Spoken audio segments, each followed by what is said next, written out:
오늘은 자신밖에 생각하지 않는 마음은 더러워져 있다는 제목으로 얘기하겠습니다.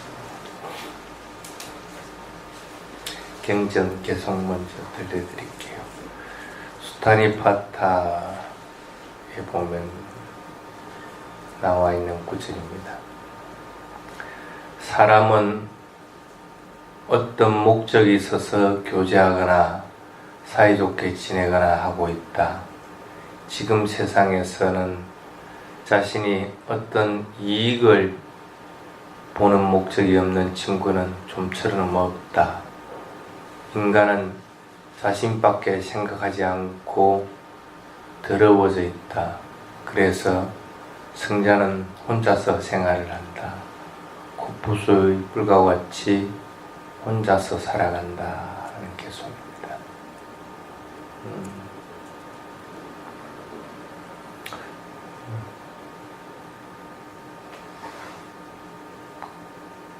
이게 속에서는 보면은 누구든지 인간은 자기중심적으로 살아가고 있다는 그런 뜻입니다. 근데 승자는 그런 자기중심적인 것에서 벗어났기 때문에 혼자 고독하게 살아간다 그런 뜻입니다. 다른 말로 하면 승자들은 혼자서 살아가도 충분히 잘 살아갈 수 있는데 그런 승자가 되기 전에 일반인들은 혼자서 살 수 없는 상황인데 자기 자신은 자기중심적으로 살아가고 있다. 모순적이라니까. 다른 사람들과 더불어 살아야 되는데 그럼 다른 사람들의 배려들이나 이런 것들을 생각을 하면서 자기중심적인 것에서 좀 벗어나야 되는데 또 불구하고 자기중심적으로 살아가고 있다. 그러니까 계속 부딪힌다니까. 나와 다른 사람들이 계속 부딪힐 수밖에 없다는 그런 뜻입니다.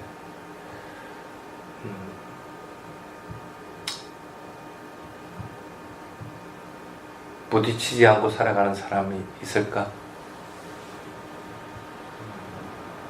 어떤 경우든지 사회에서 살아가면서 혼자 살아갈 수 있는 사람들이 또 있을까? 아무도 만나지 않고 아무것도 혜택을 받지 않고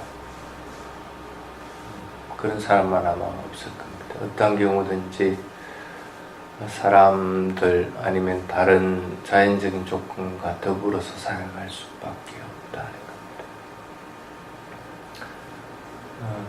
그렇게 살아가면서 본인에게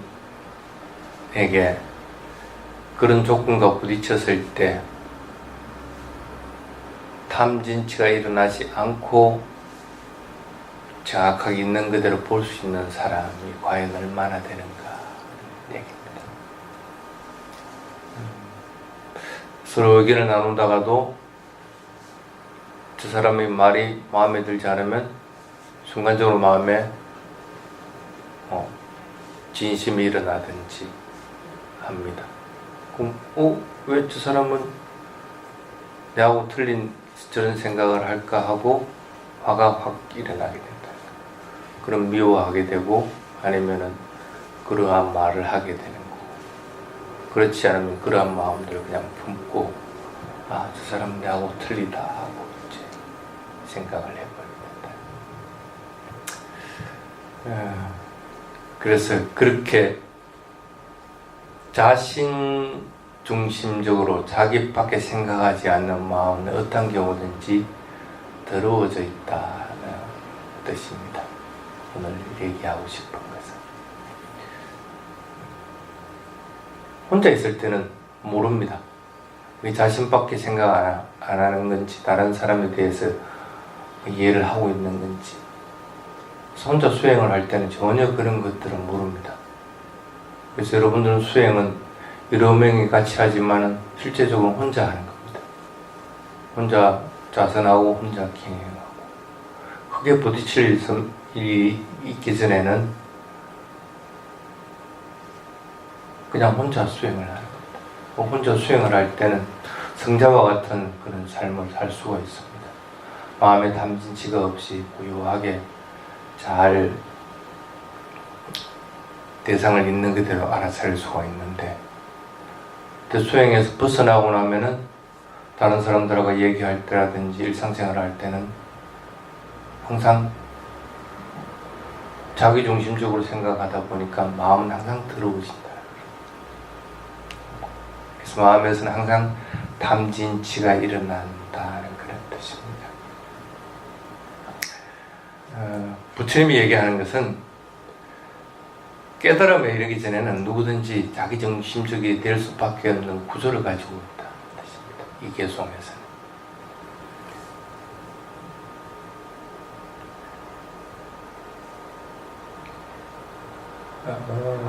예를 들어봅시다. 여러분들이 살아간다는 것은 뭐로 가지고 살아간다고 하죠? 육군을 통해서 대상을 접하고 그걸 느끼고 알기 때문에 살아간다고 합니다. 그래서 보고 듣고 냄새 맡고 합니다. 보고 듣고 냄새 맡는 것은 어디에 있습니까? 밖에 있는 겁니다. 밖의 대상들을 갖다가 내가 인식하는 겁니다. 그런데 예를 들어서 눈을 예를 들면, 눈이라고 하는 것은 밖에 있는 대상들을 보기 위한 도구입니다. 근데 밖에 있는 것을 볼 때 내가 보는 것과 다른 사람이 보는 것은 일치하지 않습니다. 왜 그럴까? 밖에 있는 대상을 눈으로 인식할 때 뭐로 인식합니까? 비춰지는 파동으로 인식을 하게 됩니다. 파동이라고 하는 것은 변화한다는 걸 갖다 의미합니다. 그 변화를 인식을 하는데 한 번으로 인식하는 게 아니고 그게 계속 쌓여가지고 축적돼가지고 무엇이다 하면서 자기 인식체제와 결합을 해가지고 뭔가를 알게 됩니다. 그러면 회장님이면 회장님이다 하고 인식을 하게 되는 거죠. 근데 회장님을 모르는 사람은, 다른 사람들은 그냥 나이 드신 남자분이다 하고 인식을 할 수밖에 없다는 거예요. 인식체제가 다 틀리기 때문에. 그래서 어떤 경우든지 밖의 대상을 보는 것은 각각 다 틀릴 수밖에 없는데, 너는 왜 회장님하고 인식하지 않느냐 하고 얘기할 것 같으면 그것은 말이 되지 않는다. 그래서 어떤 경우든지 자기중심적인 것은 자기만의 세계인 것이지 다른 사람들과 동일할 수는 없는 것인데, 동일하게 다들 적용을 하려고 합니다. 만약에 그런 것이 자기중심적이지만 되지 않을 것 같으면은 너는 그렇게 인식할 수도 있다 하고 이해를 하고 받아들여 버리면은 전혀 문제가 없어져 버립니다. 실제적으로는 인식하는 것은 그런 거기 때문에 어차피 완전한 깨달음을 이루어가지고 있는 그대로 보고 해서 보인다 하고 알기 전에는 누구든지 자기 인식 세계 내에서 그걸 알 수밖에 없습니다. 그래서 부처님은 누구든지 자기 중심적이라는 거예요. 자기 중심적이라는 것은 그 딱 하나인 것이지 둘이 또 공통적으로 될 수 없다는 거예요. 그러면 그렇게 이해를 하고 받아들여줘야 된다. 나와 의견이 틀리다 하는 것은 나는 이런 인식체제에서 그것을 이해를 한 것이고 저 사람은 저런 인식체제로 인해서 이해를 한 겁니다. 가끔 사람들이 그런 걸 얘기할 때가 있습니다. 스님은 똑같은 법문을 했는데 들은 사람은 이렇게 얘기를 하고 또 다른 사람은 이렇게 얘기를 합니다. 그 사람들한테 물어봅니다. 스님, 어떤 것이 맞습니까? 어떤 것이 맞고 틀리고의 문제가 아닙니다. 그 사람은 그렇게 인식하고 저 사람은 또 저렇게 인식하고 보입니다.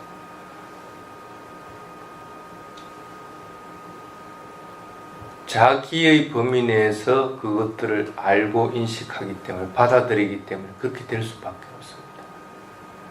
마음이 조금 더 열려버릴 것 같으면 적어도 현재 있는 그대로 알아차리지 못한다고 하더라도 다른 사람들도 그렇게 이해할 수 있다 하는 것들은 받아들이게 된다는 거예요. 보통의 사람들이 싸움이 나고 다툼이 나는 것들은 그런 견해의 차이들 때문에 그렇습니다. 근데 그걸 자꾸 자기 중심적으로만 생각하다 보니까 다른 사람들의 중심적인 것들, 견해들을 받아들이지 못하게 된다. 다 맞는 것이 아닙니다. 다 자기 중심적으로 받아들인 것 뿐입니다. 그렇게 자꾸 이해를 하려고 해요. 그래서 어떤 경우든지 인식 체계 내에서는 깨달음을 이루기 전에는 자기중심적인 세계를 만들 수밖에 없다. 각각은 각각의 자기중심적인 세계를 만들 수밖에 없다는 그런 뜻입니다. 근데 그렇게 계속 살아가면 좋은 것은 없죠.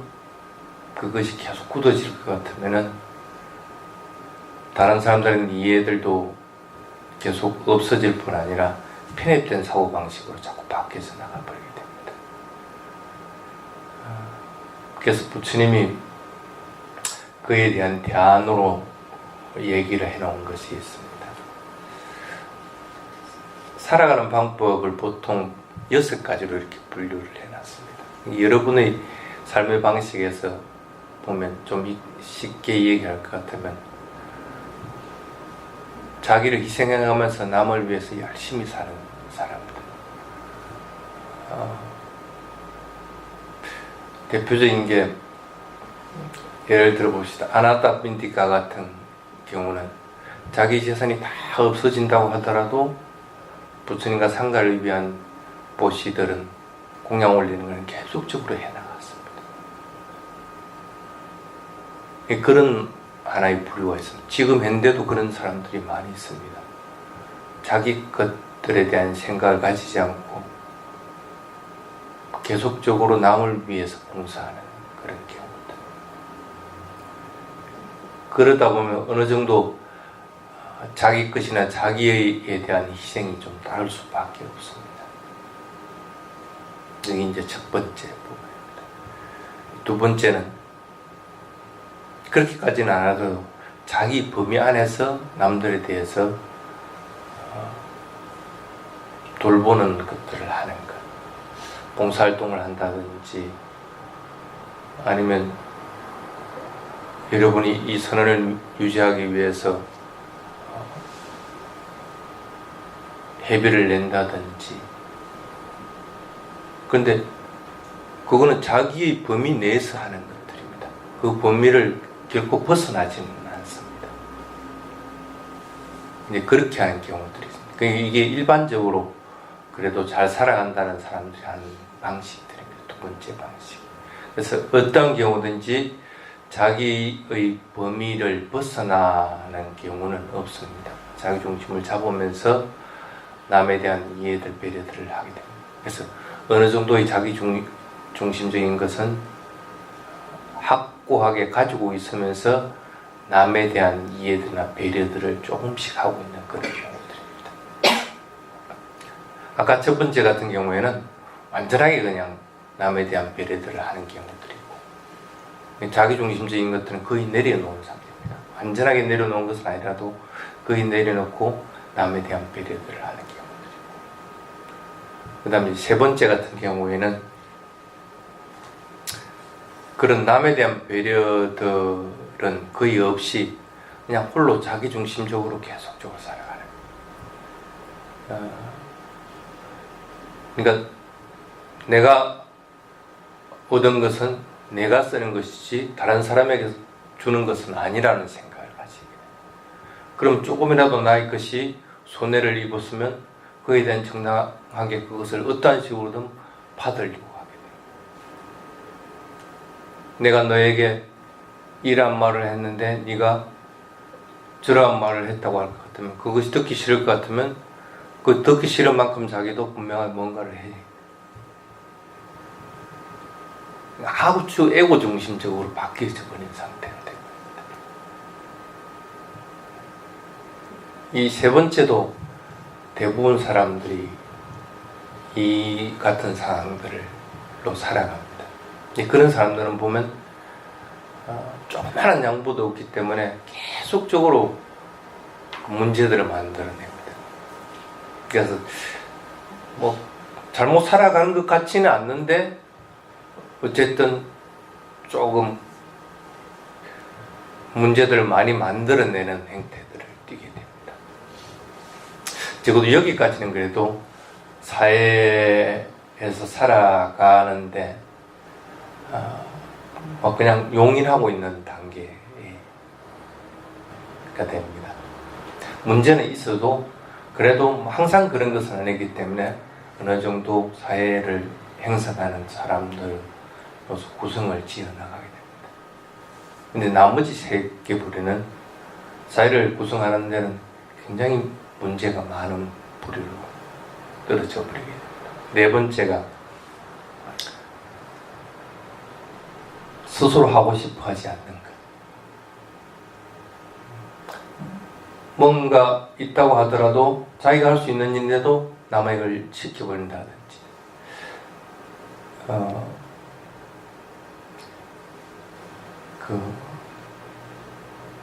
어느 책을 스리랑카 스님이 쓴 책이었는데 그 책을 보니까 그러더라.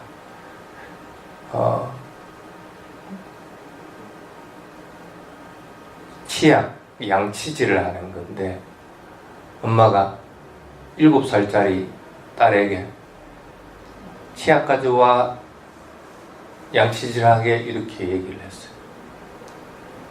근데 7살짜리가 뭐라고 하냐면 내가 왜 그걸 해야 되는데 그렇게 얘기를 하는 거예요. 엄마가 뭐라고 대답했을 것 같아요. 가져오라면 가져오지 뭐 말이 많아 이렇게 얘기를 합니다. 애가 그걸 받아들일 수 있겠어요? 받아들일 수가 없습니다. 그러니까 엄마 입장에서는 뭐 그렇게 얘기할 수 있는 거고 딸에게 그 정도 시키는 거는 정당하다고 생각하는데 딸 입장에서는 왜 내 것만 가져오는 게 아니고 엄마 것까지 가져가야 되느냐 하는 걸 갖다가 물어본 거라. 정당하게 물어본 건데 내가 왜 그걸 해야 되느냐고 물어본 건데 엄마는 그냥 윽박지르기 바쁜 거라. 하고 싶어 하지 않기 때문에 물론 뭐 여러 가지 변명들은 될 수가 있습니다. 엄마 아빠는 이렇게 열심히 뭐 일을 하고 뭐 밥 해밀고 했는데 니는 그 뭐 칫솔 하나 가져오는 그것도 못 하느냐? 그렇게 말은 할 수 있습니다. 근데 자기 양치질할 것 같으면 자기가 가져오면 되는 건데 왜 7살짜리 딸에게 시킬 이유가 뭐가 있느냐는 거예요. 그런데 우리는 무심케 그냥 그렇게 하고 있는 거예요. 그것이 하기 싫다는 거예요. 하기 싫어하는 마음, 자기가 할 수 있는 건데도 하기 싫어하는 마음이 일어나는 경우들이에요. 그러면 어떤 경우든지 자신의 지위나 명예나 아니면 부나 이런 것들을 이용해서 다른 사람들을 누리려고 하게 됩니다. 모든 사람은 동등하게 대해야 되는데 그래서 어떤 경우든지 남을 낮추는 경우도 없고 자신을 높이는 경우도 없고 그래야 되는데 그러한 마음들이 계속적으로 일어나게 됩니다.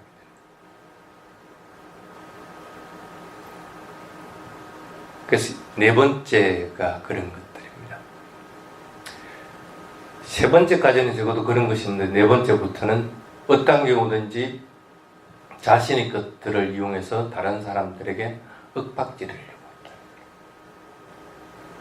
그런데 딱 마음을 들여다보면 자신의 마음에는 깨어름이 일어나고 그걸 하기 싫어합니다.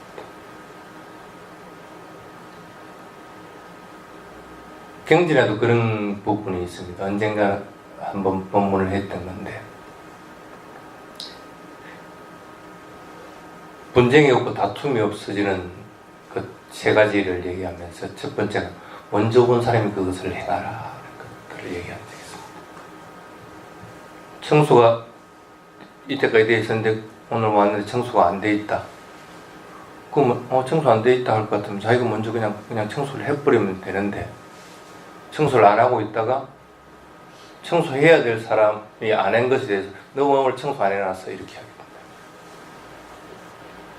자신에게 깨어람이 일어났다는 것은 생각하지 못하고 다른 사람들이 해야 되는 것을 하지 못한 것에 대한 것들을 윽박을 지르고, 너는 당연히 엄마기 때문에 이걸 해야 된다고.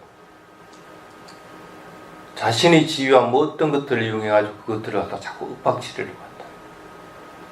실제적으로 7살짜리 애한테는 그렇게 얘기해서는 안 되는 거라. 자신의 양치질을 하기 위해서일 것 같으면 자신이 가져와야 되는 것이고, 그렇지 않고 아이가 양치를 할 것 같으면 아이가 자기 것을 가져가서 양치를 하게끔 그거는 말을 해야 되는 것인데 자기 것을 가져오라.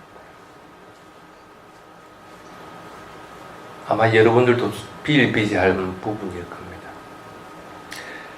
그 다음에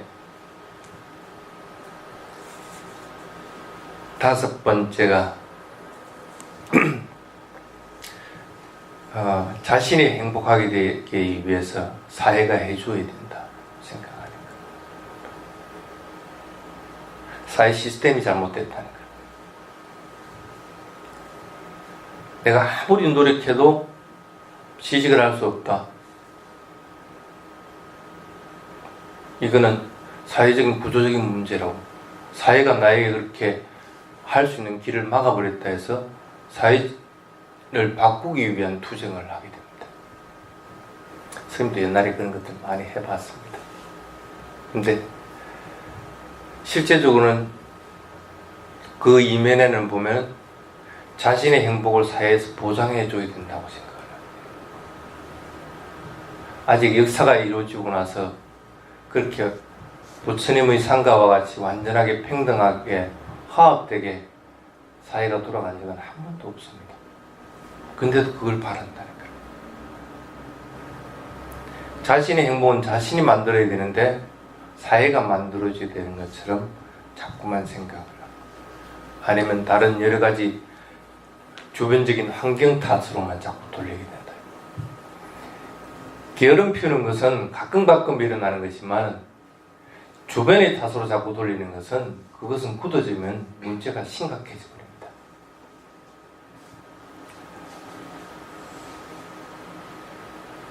가끔씩 스님들 간에 그런 얘기를 합니다. 출가 스님들이 환속을 하면 잘 살지 못한다 그렇게 얘기합니다. 출가 생활에 익숙해져 있기 때문에 사회하고는 정반대의 것들을 하면 그것들에 대해서 적응을 못한다는 얘기가 됩니다. 다른 말을 할 것 같으면 받아먹고 존경받는 것에 익숙해져 있다가 그렇지 못한 상황으로 받아먹을 수 있는 것이 아니고 자기가 노력해야 되는 것이고, 존경을 받을 수 있는 것이 아니고 오히려 남들에게 존경을 해야 되는 입장에 들어갈 것 같으면 그것들을 적응을 못한다는 얘기입니다. 굳어져 버리기 때문에. 혹시 자신은 그러한 상황에 젖어 있지는 않는가? 부모의 입장에서 자신의 입장에 딱 젖어 있을 것 같으면은 다른 것들을 받아들이지 못합니다.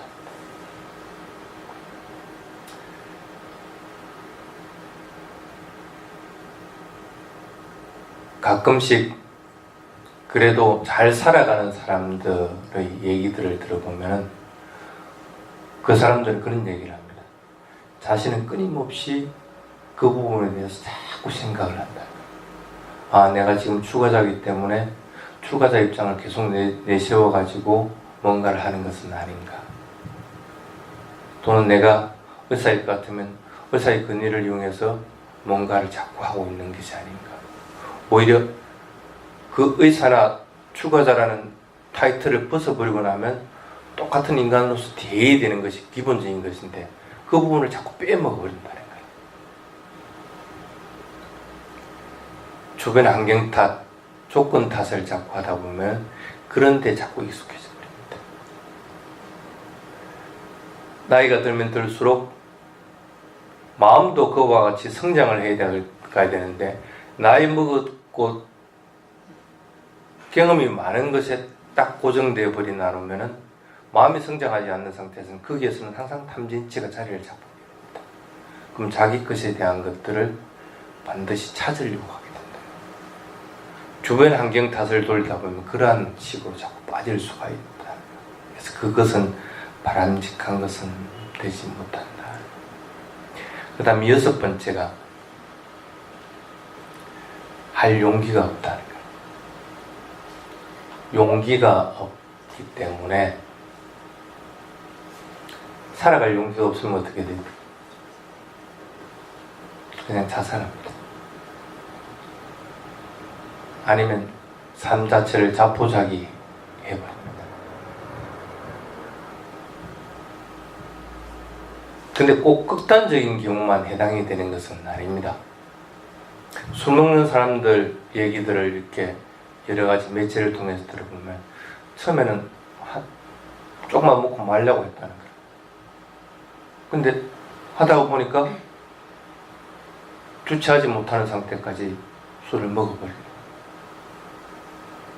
근데 그까지는 그래도 이해돼. 술을 먹고 나서는 자기가 무슨 행동을 했는지를 또 모른다는 거예요. 그냥 자기 자신을 포기해버린 상태가 돼요. 그래서 무언가를 자신이 행동을 했다는 걸 갖다 인식하고 싶어 하질 않게 돼요.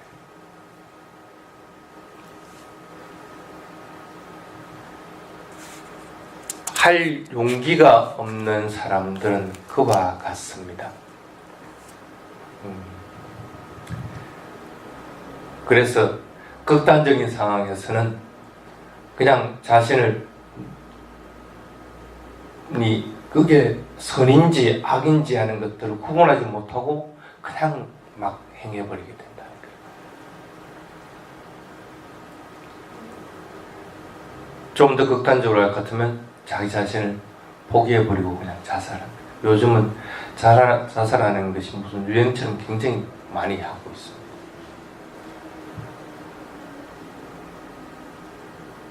근데 이것만 생각하면 됩니다. 지금 그래도 어떤 경우는 여러분 호흡하고 있죠.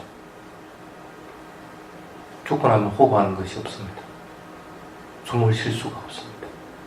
여러분 잠시라도 숨을 멈추고 한번 참아보라. 그게 좋은 건가? 못 견딥니다.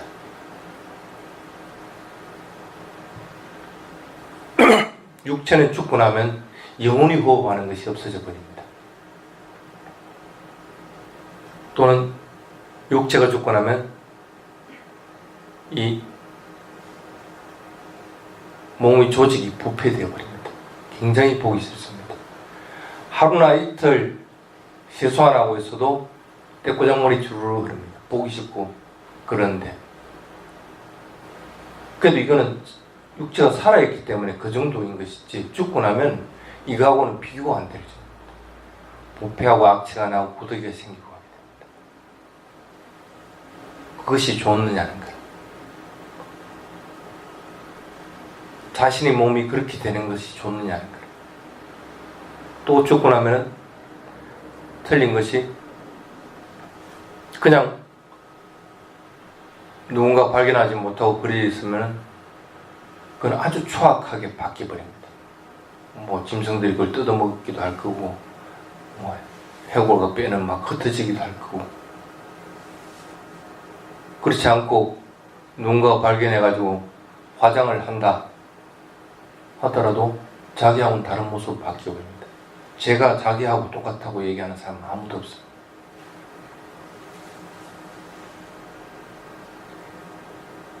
죽고 나면 그러한 것들로 바뀌는 것인데 그게 뭐 좋다고 그걸 자살을 통해서 그러한 모습으로 바뀌는 것을 원하느냐는 거예요.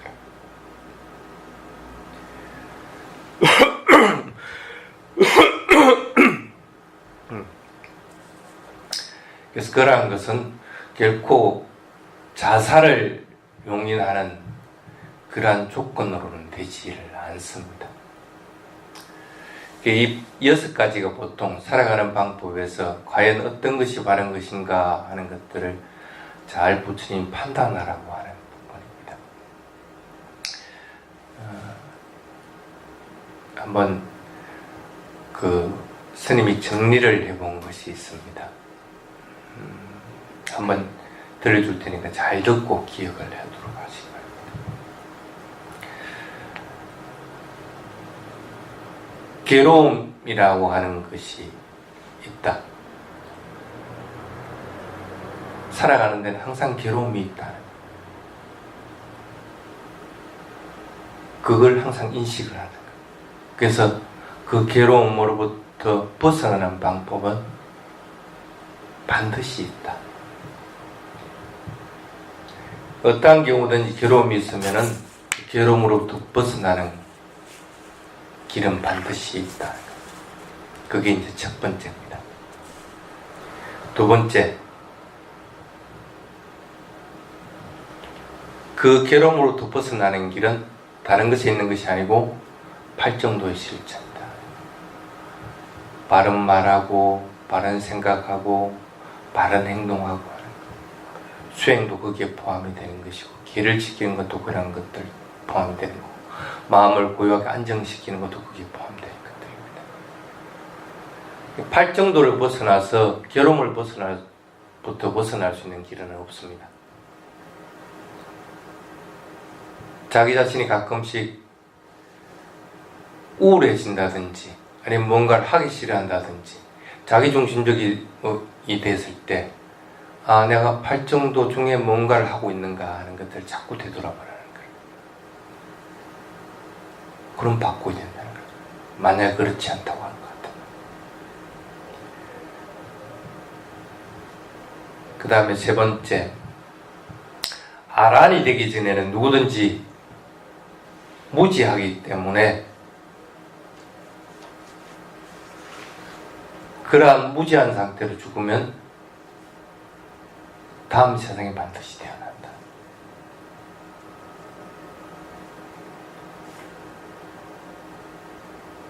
지금 생에서 죽음을 맞이하면 반드시 다음 생을 받게 된다. 그걸 받지 않고 지나갈 수 있는 방법은 없다는 거예요. 그 다음 네 번째는 그러한 생도 또 마찬가지로 괴로움을 계속 받게 돼요. 괴로움은 항상 나를 따라다녀요. 죽어도 괴로움으로부터 피할 수 있는 방법은 없다는 거예요. 자살을 택하든 아니면은 바른 방법으로 살아가든 어쨌든 윤회로부터 벗어날 수 없을 때는 그 괴로움으로부터 벗어나는 방법은 없다는 거예요.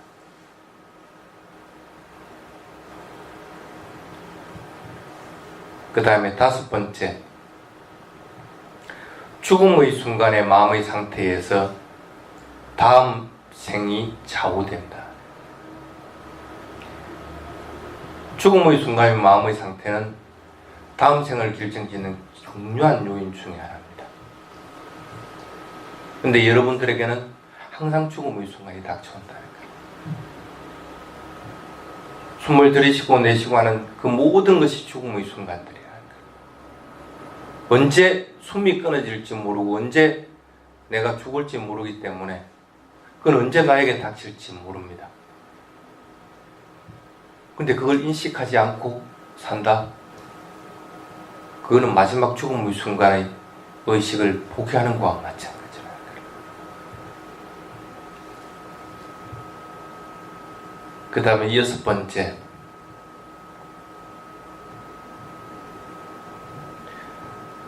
살아가는 것은 무상한 것이기 때문에 내가 선한 일을 하든 악한 일을 하든 그것 또한 변화한다. 내가 선한 일을 했다 가지고 선한 가부가 지금 당장 나타나면 좋겠지만 선한 결과가 바로 나타나지 않을 수가 있다는 거예요. 악한 일을 했다 가지고 그것이 덮어지는 것처럼 보일지 모르지만 또 언젠간 또 드러나게 돼 있다. 무상한 것입니다. 그렇지만 선한 것들이 선한 결과를 내지 않는 법이 없고 악한 것들이 악한 결과를 내지 않는 법은 없습니다. 단지 무상한 성품 때문에 그것이 뒤바뀌기도 하고 천천히 나타나기도 하고 빨리 나타나기도 하는 것뿐이라는 거예요.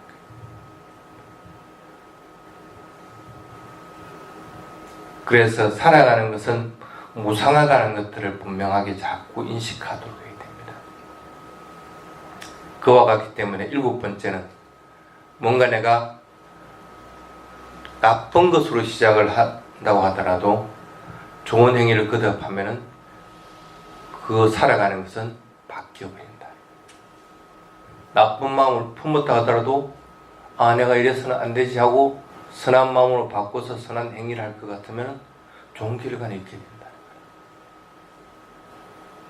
나쁜 마음을 품었다 해서 그 품은 것에 대해서 죄책감을 가지고 멈춰버릴 것 같으면 아무것도 일어나지 않게 됩니다. 오히려 나쁜 마음을 품은 것들이 결과로서 나타나게 됩니다. 아무리 처음에 뭔가를 잘못해서 좋은 방향으로 나아가지 않는다 해서 노력을 멈춰버렸을 경우에는 좋은 방향으로 나아갈 수가 없습니다. 그래도 선한 마음을 내서 끝까지 계속적으로 해나가면은 그것은 반드시 좋은 방향으로 바뀌어버린다.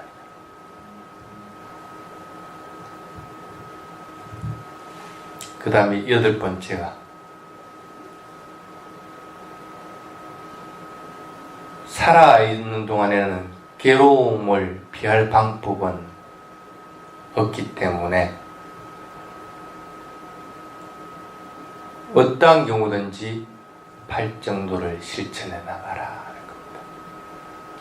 팔정도를 벗어나서 생활해 나가려고 하지 말아라 하는 겁니다. 무지를 벗어나는 길도 이 윤회로부터 벗어나는 길도 팔정도를 벗어나서 다른 길이 있을 수가 없다. 부처님이 깨달음을 이룬 것은 괴로움을 발견한 겁니다. 그 괴로움으로부터 벗어나는 길을 발견한 겁니다. 그래서 그러한 방법이 괴로움으로부터 벗어나는 길은 다른 것이 있는 것이 아닙니다. 뭡니까? 있는 그대로 알아차리는 것. 대상을 있는 그대로 알아차리면 적어도 가래가 일어나지 않습니다. 번뇌가 일어나지 않는다.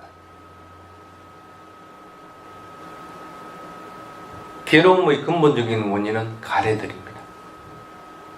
뭔가 좋은 걸 맛보려고 하고 더 살려고 하고 게으름 피우려고 하고 이런 가래들입니다. 그러한 것들은 있는 그대로 알아차리지 못하기 때문에 일어나는 것들입니다. 그러한 근본적인 가래들의 원인이 돼서 각각의 번뇌들, 각각의 문제들이 일어나게 된다는 거예요. 알아차림 하나만 딱 지니고 있을 것 같으면 원천적으로 그 가래들이 일어나지 못하게 하기 때문에 윤회로부터 벗어나게 된다. 그리고 괴로움으로부터 벗어나게 된다. 부처님이 설한 걸 딱 한 말로 할 것 같으면 바로 이겁니다. 괴로움이 있다. 괴로움으로부터 벗어나는 길. 그것은 대상을 있는 그대로 알아차리는 것. 여러분이 해야 되는 것도 그런 겁니다. 2600년이 지난 일들이지만 그것은 과거나 미래나 변함없이 똑같습니다.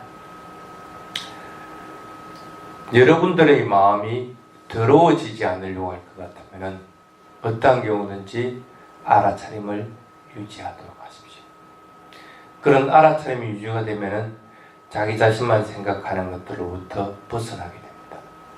알아차림이 강해지면 강해질수록 자기 자신으로부터 자기 자신이라는 것으로부터 그것이 엷어지게 되는 거고 그것을부터 완전히 떨어져 버리게 됩니다. 그와 같이 됐을 때 성자들은 혼자서 지낼 수가 있습니다. 근데 여러분들은 어떤 경우든지 더불어 살아가야 된다. 더불어 살아가려면 어떤 경우든지 자기 자신을 내세우지 않고 번뇌로부터 오염되지 않아서 마음이 더러워지지 않는 상태에서 생활할 수 있는 방법들을 자꾸 택해야 된다는 뜻입니다. 그러기 위해서는 팔정도를 실천하고 알아차림을 끊임없이 유지해 나가도록 그렇게 하십시오. 오늘은 여기까지 하겠습니다. 선생님 질문 하나 있는데 예. 이번에 지진이나 일어나면서 예. 지진을 느끼면서 엄청난 두려움이나 불안감 같은 게 생길 때 예. 어떻게 알아차려야 되는지. 불안할 필요 없습니다. 이번에 지진 처음에 그 2번 크게 일어났을 때 그때 스님이 진주에서 법문을 하고 있었거든요. 법문을 하고 있는데 그 지진이 일어났었어요. 저는 7시 시작해서 9시에 끝나는 거기 때문에 딱 두 타임이 그 8시 몇 얼마 이 시간대에 2번이 있어요. 처음에 한 번 지진이 일어났을 때 지진이 일어난 줄은 분명하게 인식을 하는 상태에서 그대로 그냥 나는 법문을 했어요. 사람들이 놀래더라고. 놀래가지고 엄마야 엄마야 하고 난리가 났어요. 뭐 엄마야 엄마야 하던 어찌가 간에 나는 그냥 법문을 그냥 그대로 계속했어. 한참 하니까 누군가 질문하더라고. 스님 지진 일어난 거 몰랐습니까? 모르긴 왜 몰라? 내가 알았지. 알아도 크다고 생각하지 않았기 때문에 나는 내가 할 일을 그냥 법문을 하는 걸 그냥 계속 한 거야. 그러고 나서 이제 법문을 계속하고 있는데 2번째 지진이 일어났어요. 그러니까 사람들이 법문을 하는데 중간에 막 피해 가지고 나가는 거야. 스님 빨리 나갑시다 하면서 법문할 수 있는 상황이 못 됐어요. 그래가지고 이제 법문을 중단을 하고 이제 밖으로 이제 나와 상태가 됐습니다. 나왔는데 나와가지고 그 안전한 지대에 이제 피해 있는데 나는 지진이 일어나기 전이나 지진이 일어났을 때나 그 이유나 마음은 동일한 상태였어.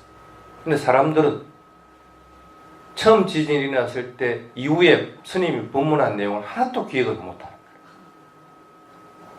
두려움이 딱 마음에 붙잡고 있기 때문에 그 법문이 들어갈 수가 없는 거예요. 근데 그렇다고 해가지고 그럼 그 자리를 피하고 있은 것도 아닌데 그럼 뭐 하고 있는 거야? 그 시간 동안.